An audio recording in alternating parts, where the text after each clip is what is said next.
లగచర్ల గిరిజనులకు మద్దతుగా మహబూబాబాద్లో బీఆర్ఎస్ మహాధర్నా చేయనుంది. గిరిజనుల మీద కల్లబొల్లి ప్రేమ చూపిస్తున్నారని కాంగ్రెస్ ఆరోపిస్తోంది. గతంలో గిరిజనులకు పాడు భూములు ఇవ్వకుండా వాళ్ల మీద లాఠీ చార్జ్ చేసిన వాళ్లే బీఆర్ఎస్ ఇప్పుడు మద్దతు తెలపడం విడ్డూరంగా ఉందన్నారు.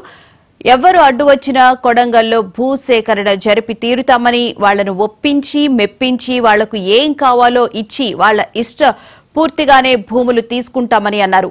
మా ప్రాంతం వెనుకబడిన ప్రాంతమని, మా ప్రాంతం అభివృద్ధి చెందడం బీఆర్ఎస్ నాయకులకు ఇష్టం లేదని సీఎం ఆరోపించారు.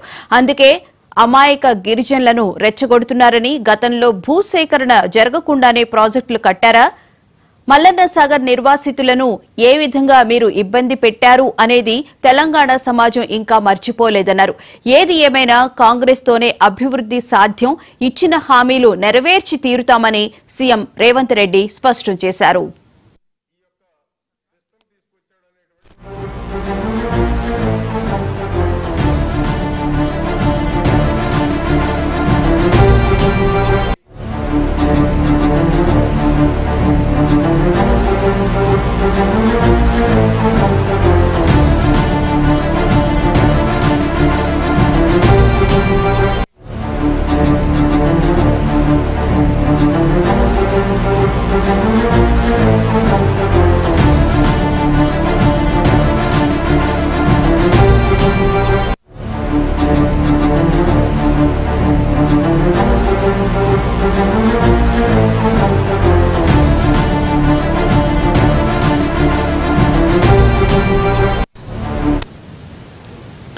లగచర్ల గిరిజనులకు మద్దతుగా మహబూబాబాద్లో బీఆర్ఎస్ మహాధర్నా చేపట్టనుంది. ఇక ఇదే అంశానికి సంబంధించిన పూర్తి వివరాలను మా ప్రతినిధి దిలీశ్వర్ రెడ్డి తెలుసుకుంది. దిలీశ్వరి, చెప్పండి. బీఆర్ఎస్ మహాధర్నా చేయాలని చెప్పి భావించినప్పటికీ కోర్టు అయితే అనుమతి ఇవ్వలేదు.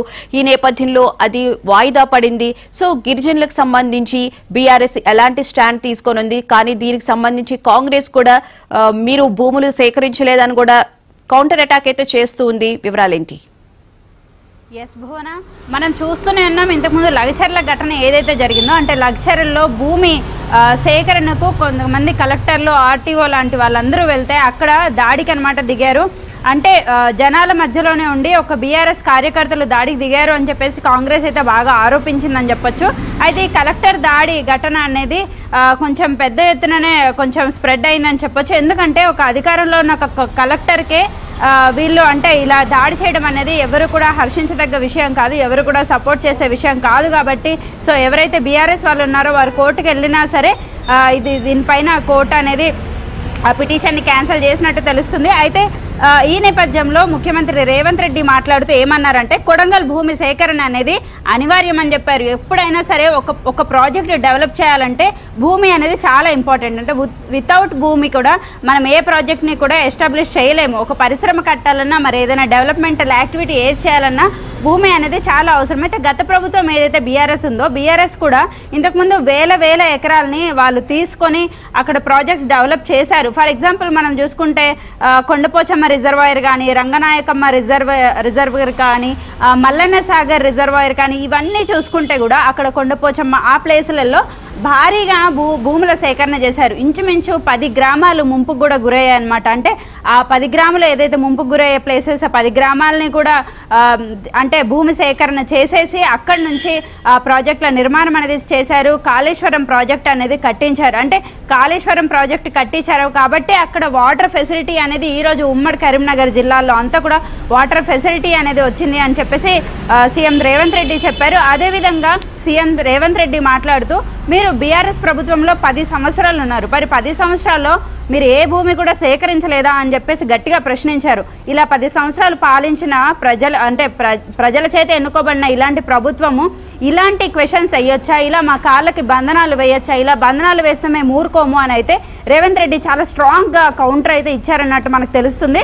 అయితే ఇదే విషయంపై రేవంత్ రెడ్డి మాట్లాడుతూ, అక్కడ ఏదైతే లగచర్లలో కానీ కొడంగల్లో సీఎం రేవంత్ రెడ్డి అతను ఎమ్మెల్యేగా గెలిచి అక్కడ సీఎం పదవిని చేపట్టాడు. సో నేను థ్యాంక్స్ గివింగ్గా అక్కడ ప్రజలకు నేను ఏమి ఇవ్వగలను, 75 సంవత్సరాలుగా కొడంగల్ ప్రాంతం అనేది వెనకబడిపోయింది. ఆ నియోజకవర్గం అక్కడున్న ప్రజలు కొంచెం డెవలప్ అయ్యి ముందుకు రావాలి, వాళ్ళకు ఉద్యోగాలు రావాలి అనే ఒక నేపథ్యంలో నేను ఇది చేస్తుంటే బీఆర్ఎస్కి ఎందుకు కొడంగల్పై అంత కక్ష ఎందుకు అని చెప్పేసి అని అంటున్నారు. ఆల్రెడీ మనందరికీ తెలిసిందే పాలమూరు జిల్లా ఎప్పటి నుంచో వెనకబడిపోయిందనమాట. అంటే ప్రీవియస్లో మన తెలంగాణ రాకముందు కానీ లేకపోతే సాయుధ పోరాటంలో కానీ పెద్ద పెద్ద గొప్ప గొప్ప సాయుధ పోరాట వీర వనితలు కూడా వచ్చారు. సో అదే నేపథ్యంలో మేము ఇక్కడ 1000 నుంచి 1200 ఎకరాలు అయితే మేము ఇక్కడ చేస్తున్నాము. సో దీని నేపథ్యంలో పారిశ్రామిక వాడపెట్టి ఇక్కడ ఎవరైతే కొత్తగా నిరుద్యోగులు వస్తున్నారో వాళ్ళందరికీ కూడా మేము ఉద్యోగ కల్పన చేయాలనుకుంటున్నారు. దీనికి గాను 3 రెట్లు అంటే 10 లక్షల భూమి ఉందనుకోండి, ఫర్ ఎగ్జాంపుల్ 30 లక్షలు ఇస్తారనమాట ఆ భూమికి. సో 30 లక్షలు ఇస్తారు. ఎందుకంటే భూమి వాల్యూ ఏంటో తనకి బాగా తెలుసని, ఒకవేళ భూములను సేకరిస్తే ప్రజలు ఎంత బాధపడతారో తాను అనుభవించానని, అందుకని చెప్పేసి ఈ భూముల సేకరణ అనేది 3 రెట్లు ఎక్కువగా ఇచ్చి నేను చేస్తున్నానని చెప్పేసి అయితే రేవంత్ రెడ్డి అన్నారు. అదే బీఆర్ఎస్ కార్యకర్తల మీద కూడా భారీగా ధ్వజమెత్తారు. హరీష్ రావు కానీ కేటీఆర్ కానీ వాడిన పదజాలాన్ని కేసీఆర్ సమర్థిస్తున్నారా అని చెప్పేసి అయితే అన్నారు. అంతేకాకుండా ఎవరైనా సరే వీటికి భూముల సేకరణకు అడ్డొస్తే కటకటాలకు కూడా నేను పంపించడానికి సిద్ధంగా ఉన్నాను అని చెప్పేసి రేవంత్ రెడ్డి అన్నారు. అదేవిధంగా అతను వేములవాడలో విజయోత్సవ ప్రజాసభ నిర్వహిస్తూ S Bhuvana. Right, thank you Dilleswari.